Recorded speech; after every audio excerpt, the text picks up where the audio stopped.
에듀윌 유료 회원만의 남다른 서비스.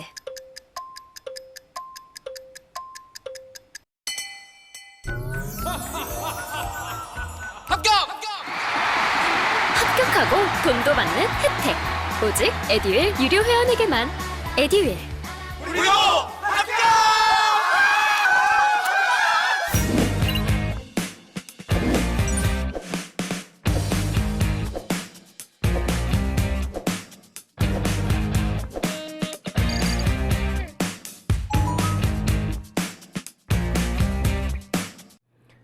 자, 여러분, 이제 우리 경제 산업 쪽으로 넘어가 보도록 하겠습니다. 이 G7 글로벌 최저 법인세율 15% 합의. 앞서서 우리가 이제 커버 스토리에서 G7 정상회의를 살펴봤었는데요. 여기에서 굉장히 의미 있는 합의가 이루어졌어요.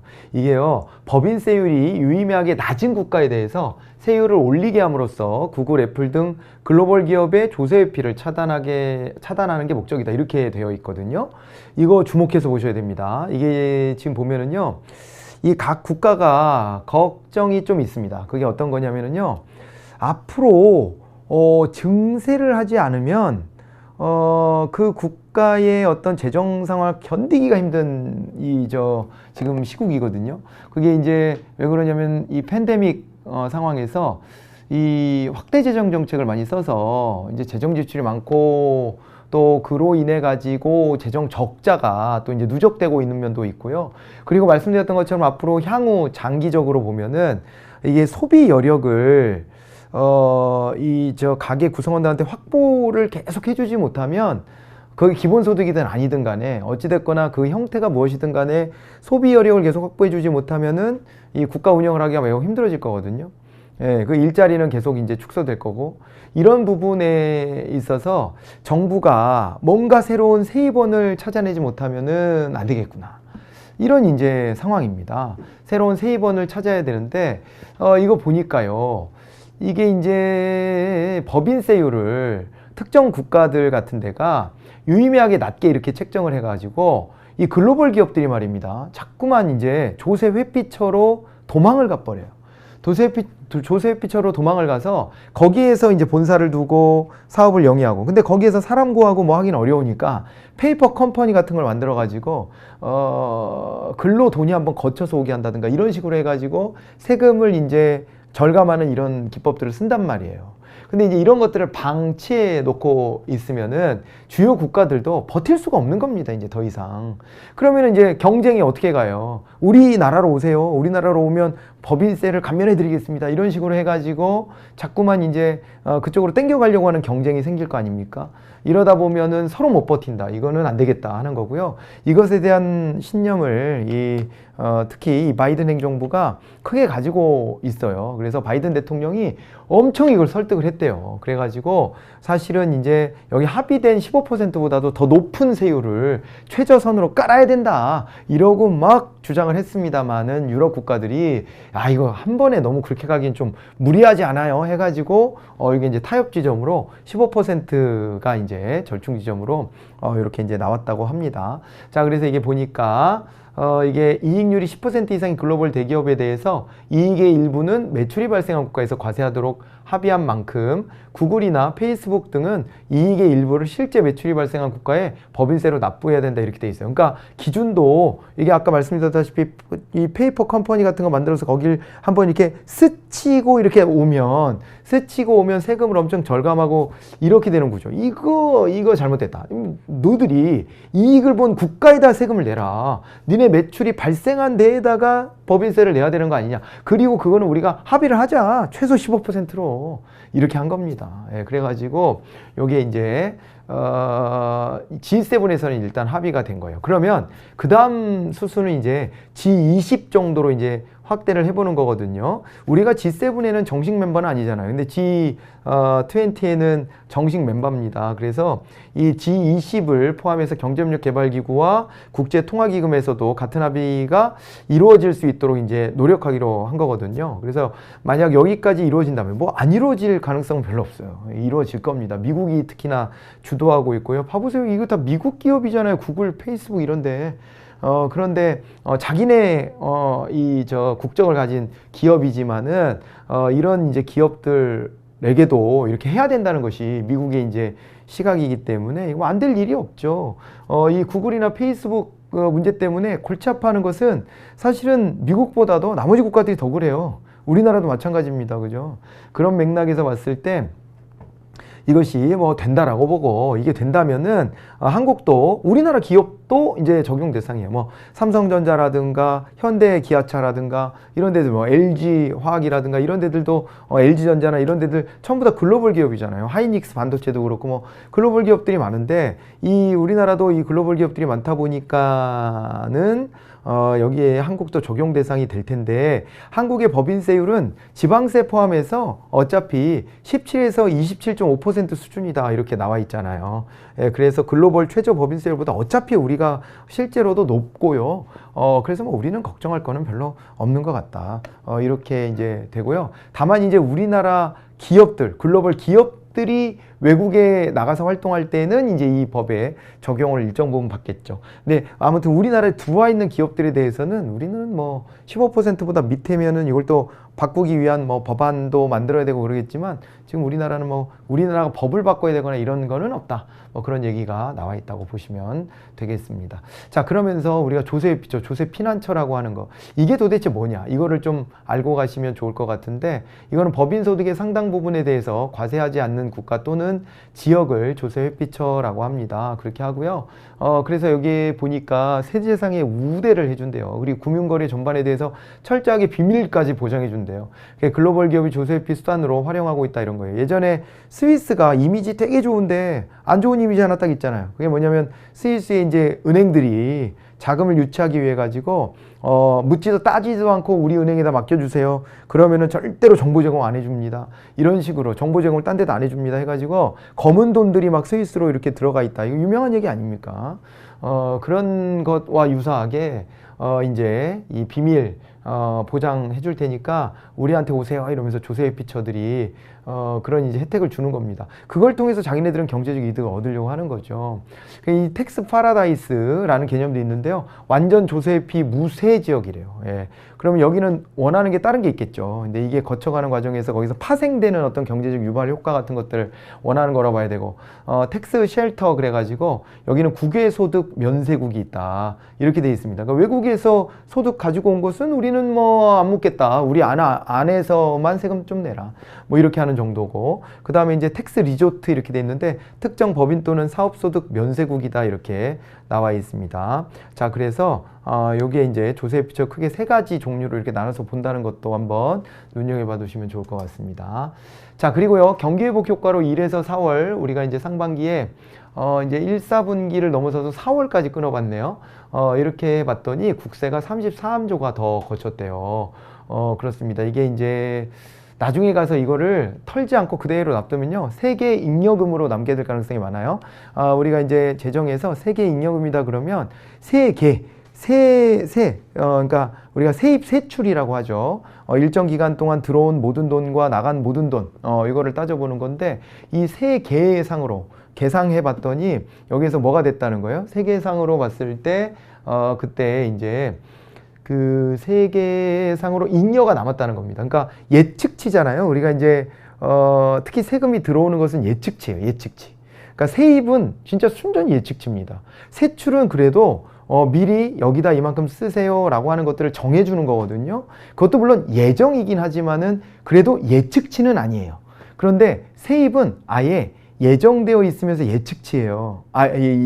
예정되어 있는 것도 아니면서 예측치예요. 그냥 그러기 때문에 뭐 얼마를 걷도록 딱 돼 있다라기보다는 그냥 우리가 그냥 이 정도 거치지 않을까? 경제 성장이 이 정도면은 이 액수가 거칠 것 같은데 라는 식으로 그냥 산출해 놓은 것이기 때문에 실제로 해보면은 이 격차 벌어집니다. 우리가 경기 회복이 굉장히 빠르잖아요. 경기 회복이 굉장히 빠르고 하기 때문에 그러기 때문에 이제 걷어들인 세수가 전년보다 약 33조 원이 증대가 됐대요. 와. 그래서 이게 통합재정수지라는 게 있는데요. 16조 3천억 원 적자로 이렇게 나타났다가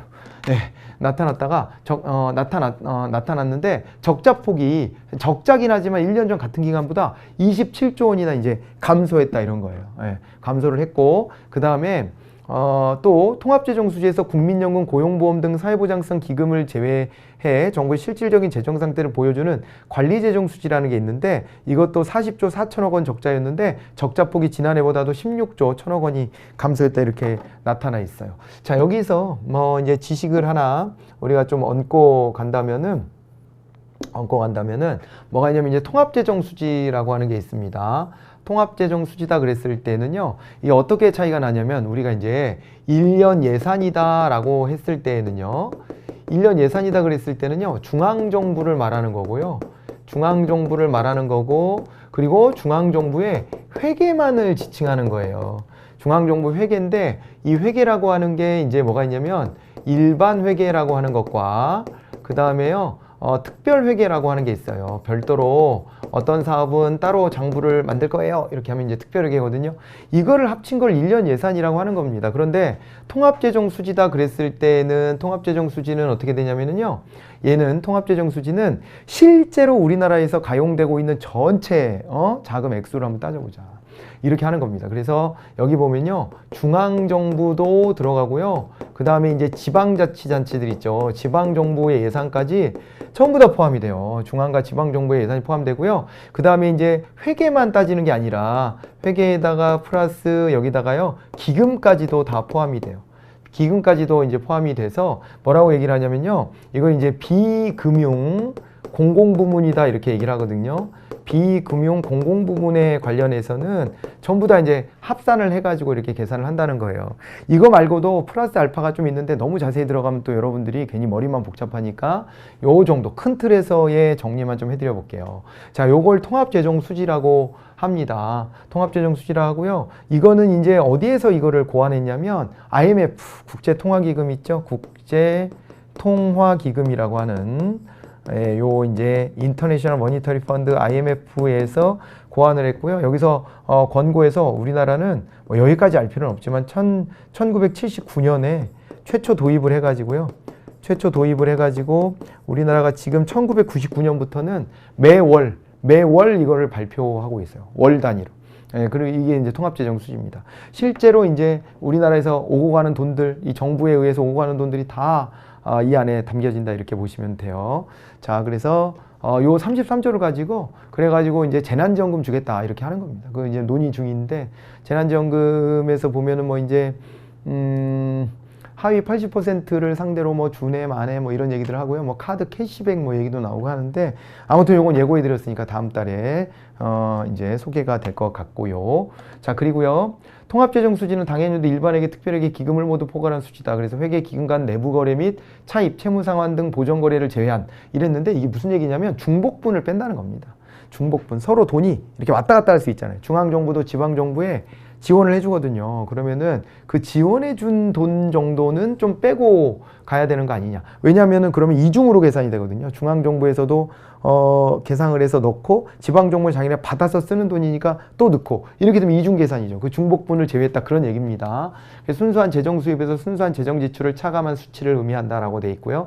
그 다음에 관리재정수지는 앞에서도 잠깐 언급이 있었지만은 통합재정수지에서 국민연금기금, 사학연금기금, 산업재해보상보험기금, 고용보험기금 등 사회보장성 기금 수지를 제외한 재정수지다 이렇게 되어 있습니다. 그래서 우리 뭐 연금이라든가 산재라든가 고용보험 기금 같은 거 이런 기금 수지를 제외한 재정 수지다 라고 되어 있어요. 관리재정 수지는. 왜냐면은 이게 이제 이런 기금들은 당장 우리가 막 융통해서 쓸 수 있는 돈이라고 보기엔 좀 어렵잖아요.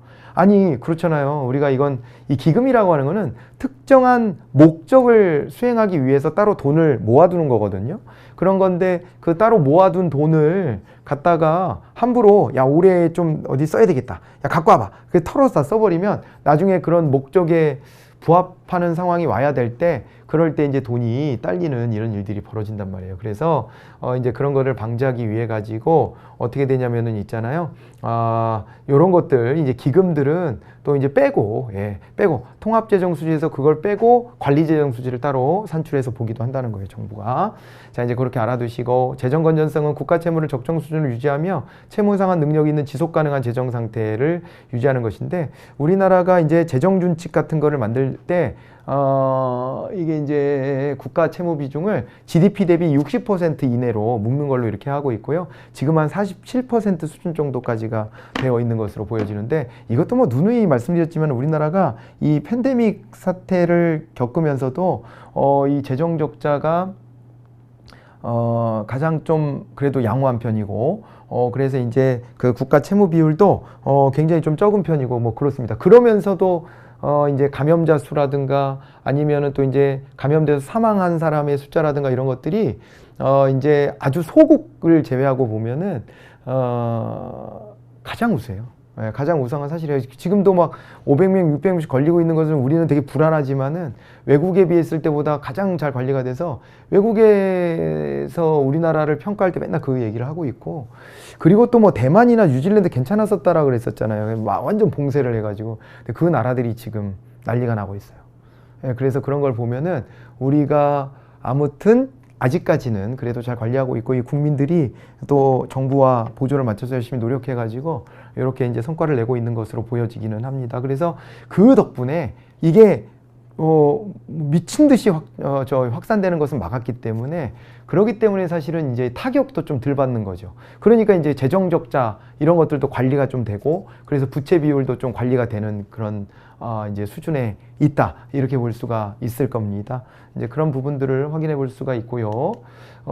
그리고요, 이제 이렇게 해서 우리가 경제 산업 쪽을 마무리를 좀 해봤고요. 사회 환경 쪽을 보게 되면은 요거 하나 좀 보고 이제 이번 시간 마무리할게요. 이 법원이 일본 기업 16곳을 상대로 해서 강제징용 손배소에 대한 재판을 했는데 1심을 각하를 했대요. 이게 지금 보니까요, 법원에서 이제 이걸 각하를 했는데, 각하는 우리가 다룰 것이 못 된다, 뭐 요건이 갖춰지지 않아서 본안에 들어갈 수 없다, 이렇게 하는 게 각하입니다.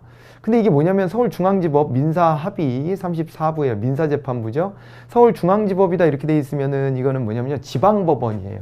서울중앙지법이다 이렇게 돼 있잖아요. 그러면 이제 지법이다는 말은 지방법원을 의미하는 겁니다. 지방법원을 의미하고요. 여기 재판의 종류를 우리가 좀 알 수가 있는데, 민사합의 34부예요. 이 민사부입니다. 이게 민사부. 민사부니까 민사재판이라는 얘기예요. 민사재판이 열렸다는 얘기고요. 그리고 또 하나가 이 합의부라는 거잖아요. 합의부면은 민사재판에서 합의부면은 소송가액이 통상 지금 기준으로 보면 2억 이상이거든요. 2억 이상으로 해가지고 그래가지고 이제 합의부면은 이게 이제 법관이 이제 3인이 이제 배석을 하는 거예요. 그렇게 하는 걸 합의부라고 그럽니다. 그리고 합의부도 민사합의부가 여러 개가 있어갖고 민사합의 34부라고 돼 있는 거예요. 민사합의 34부. 그래서 이날 강제징용 노동자와 유족 85명이 일본제철, 닛산학, 미쓰비시 중공업 등 일본 기업 16곳을 상대로 낸 소송을 각하해버렸어요. 각하. 소송 요건을 갖추지 못한 경우에 본안을 심리하지 않고 내리는 결정이다 이렇게 되어 있습니다. 재판부는 대한민국 국민이 일본이나 일본 국민에 대해서 보유한 개인 청구권은 한일협정, 1965년도에 한일협정이 있었죠. 이때 이제 박정희 정부 때 일본하고 감정은 안 좋았지만은 한일협정을 통해 가지고 이제 협정을 통해서 이제 배상금 같은 것도 일부 받아서 경제개발에 쓰겠다, 뭐 이런 이제 명분으로 한일협정을 맺었습니다. 그러면서 이 한일 청구권 협정에 의해서 소멸하거나 포기됐다라는 주장을 일본이 계속 하거든요. 근데 재판부는 이 개인 청구권까지 다 소멸하고 포기됐다라고 볼 수는 없다, 이런 판단을 했어요. 그러니까 이제 예를 들면 국가적 차원에서의 청구권은 이제 소멸하거나 포기됐다라고 봐야 되지만은 개인에 대한 청구권은 소멸했다, 포기됐다라고 볼 수는 없다. 왜냐하면 이거 대법원에 또 판례가 있거든요. 그런데 소송으로 이를 행사하는 것은 제한된대요. 이게 무슨 말이지? 잠깐만요. 그러니까요, 소멸하거나 포기됐다고는 할 수는 없는데 소송으로 이를 행사하는 것은 제한된대요. 이게 글쎄 뭐 재판부 판단을 우리가 있는 그대로 드라이하게 좀 봐야 돼요. 근데 이게 앞뒤 맥락이 조금 이제 상충되는 측면이 있는 거죠. 그죠? 청구권은 있는데 소송으로 이를 행사할 수는 없대요. 청구권이 소송 아니에요? 그런데 소송으로 하는 것은 제한된대요. 청구권을 좀 넓게 보고 그중에 소송은 좀 제한된다 이렇게 판단했나 봐요. 한번 우리 따라 들어가 보자고요. 한일 청구권 협정이 한일 국민의 상대방 국가와 그 국민에 대한 청구권에까지 적용되기 때문에 한국 국민이 소송을 내서 권리를 행사하는 것은 제한된다는 것이 재판부의 판단이다 이렇게 되어 있습니다. 그러니까 이게 무슨 얘기냐면 우리나라 안에서만 이게 이제 저 재판 청구를 하는 거잖아요, 사실은. 그런데 이 청구권이라는 것은 상대방 국가와 그 국민에 대한 청구권에까지 적용돼야 되기 때문에 한국 국민이 소송을 내서 권리를 행사하는 것은 제한이 될 수밖에 없다. 이런 논리를 가지고 왔네요. 그럼 어디서 해야 되는 거지? 그런 의문이 남죠? 어디서 해야 되는지는 안 가르쳐 줬어요, 재판부가. 어디서 하라는 거예요? 어디서 하라는 거예요? 순수한 질문입니다. 재판의 결과는 드라이하게 봐야 되는데 어디서 하라는 거지, 그러면? 우리나라 법원에서도 안 받아줬네? 어디 가서 해야 되나? 왜 그런지를 한번 보자고요. 비엔나 협약 제27조에 따르면 식민 지배의 불법성을 인정하는 국내법적 사정만으로 일괄 보상 또는 배상하기로 합의한 조약인 청구권협정 불이행을 정당화할 수 없으며 대한민국 국제법적으로 청구권협정에 구속된다 이렇게 되어 있습니다. 그러니까 우리나라만의 사정으로 일단 청구권, 한일 청구권이 있었지 않았냐. 근데 이것의 불이행을 정당할 수 없다. 우리가 어기는 거다. 이런 얘기를 하고 있는 거예요. 우리가 어긴다는 거예요. 우리가 돈 받았지 않냐. 그러니까 앞에서는 개인 청구권은 또 제한되지 않는다고 해놓고 재판은 못하는 거고 소송은 제기할 수 없으면서 국가적으로는 이미 다 털었는데 그걸 왜 또 문제 제기하지? 이런 얘기예요. 우리도 그거 의무를 지켜라 이런 거예요. 이 사건 청구를 인용하는 것은 비엔나 협약 27조의 금반언의 원칙, 그러니까 자신의 선행행위에 모순되는 후행행위는 허용되지 않는다는 원칙 등 국제법을 위반하는 결과를 초래할 수 있다. 우리는 돈 다 받아놓고 왜 그래? 손해배상 받아놓고 이렇게 하는 거예요. 재판부는 원고들의 청구를 인용하는 본안 판결이 확정되고 강제집행까지 만약 이루어진다면은 국가안전보장과 질서유지라는 헌법상의 대원칙을 침해하는 것으로 권리남용에 해당돼서 허용하지 않는다라고 갖다 붙였는데요. 이거는 좀 논란이 됐어요. 이것도 논란이 다 됐어요, 사실은. 근데 왜 논란이 됐냐면요. 국가안전보장과 질서유지를 왜 재판부가 고민합니까?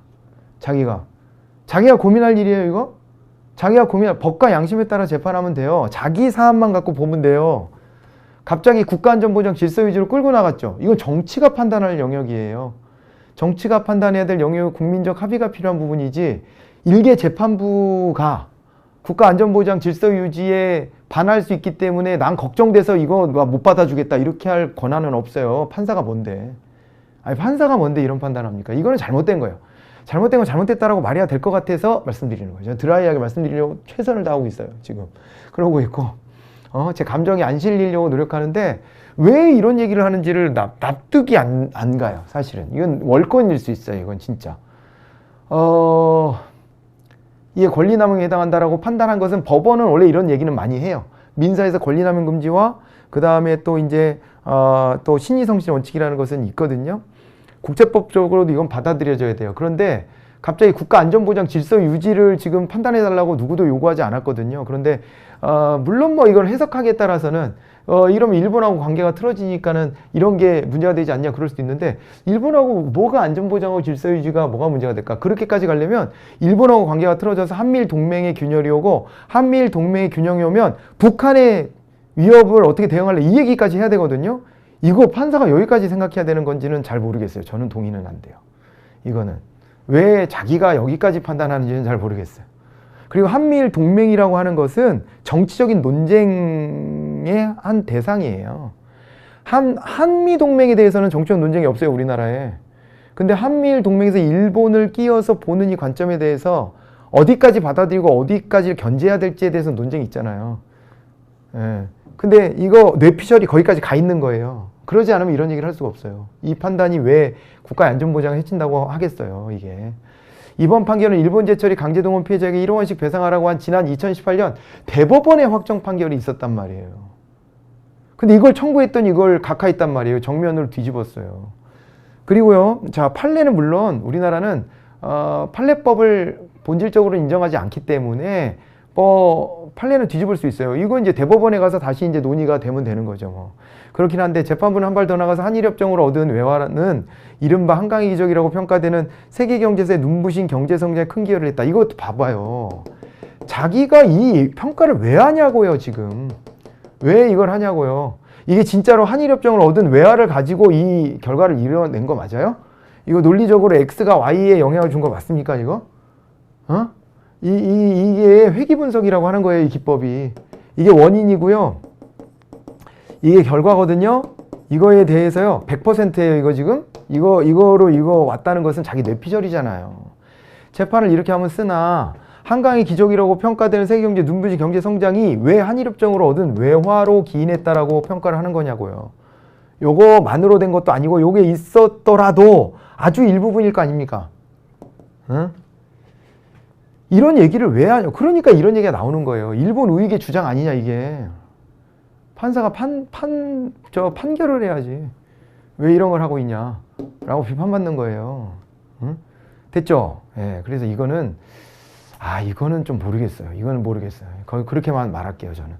여러분들의 판단이 다르다면은 뭐 그거는 그거대로 존중합니다. 그런데 저는 잘 모르겠어요. 식민지배의 불법성까지 부인한 이번 판결. 그죠? 법 밖에서도 이해할 수 없다는 반응이 많고요. 국민들의 분노로 이번 판결을 낸 김양호 판사를 탄핵해달라고 요구했어요. 근데 탄핵은요, 판사는 탄핵 대상이 맞아요. 그런데 탄핵 대상이 될 수는 있는데 이건 국회에 탄핵 소추가 있어야 되죠? 국회 탄핵 소추가 있어야 되고 국회의원 재적 과반수의 출석과 그 다음에 이게요 과반의 찬성이 있어야 돼요. 이게 이게요 국회의원 재적의 과반의 찬성이 있을 때 탄핵 소추가 됩니다. 그러면 이게 헌재로 넘어가서 헌재에서 탄핵 심판이 이루어져야 되는 거거든요. 이렇게 돼야 되는데 근데 이거는 반드시 탄핵 소추는요 위법성이 있어야 돼요. 위법성. 이게 위법한지 여부는 법 전문가들이 좀 고민해 봐야 될 지점인 것 같아요. 근데 이게 이제 나흘 만에 30만 명을 돌파해서 청와대가 답변을 내놔야 되는 상황이에요. 근데 이건 사실은 국회에 가서 요구할 수 있는 수단이 없어서 이렇게 한 거라고 봐야 되고 국회에다가 숙제를 던져준 거예요. 국민들이. 대표적인 일본 전범기업으로 미쓰비시, 일본제철, 닛산화학 등 무수히 많고요. 그중 일본은 현재까지도 재벌기업으로 건재하고 있고 일본은 한국의 진출에 이익을 창출하고 있다. 이렇게 봐두시면 됩니다. 여기까지 이번 시간에 좀 봐보도록 할까요? 네, 이렇게 보고요. 사회환경 다른 얘기들은 다음 시간에 이어가보도록 하겠습니다. 수고하셨습니다.